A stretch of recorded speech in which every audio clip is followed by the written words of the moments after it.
Everyone and welcome. In this video I'm going to walk you through how to connect Exodus Wallet. Connecting Exodus Wallet to other applications usually involves using a technology called Wallet Connect. Here's the general guide. First, tap on the profile icon in the bottom right corner of your opened Exodus mobile app. Next, initiate connection from the other app. In the app you want to connect to, e.g. a decentralized exchange like NFT or NFT marketplace. Look for a connect wallet or similar option there. Select the wallet connect as a connection method. So you have to choose the connection method.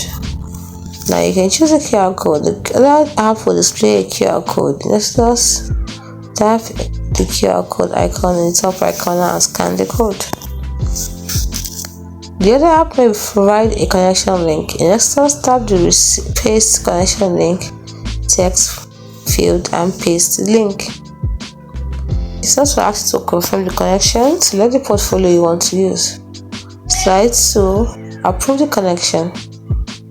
Important notes: always double check the name of the app you're connecting to and the requested permission before approving.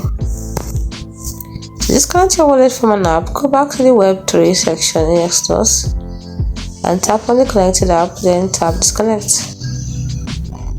This is a general guide. The specific steps may vary slightly depending on the app you're connecting with. Always refer to the official documentation or support channels of the app you're connecting to for the most accurate instructions. Thanks for watching.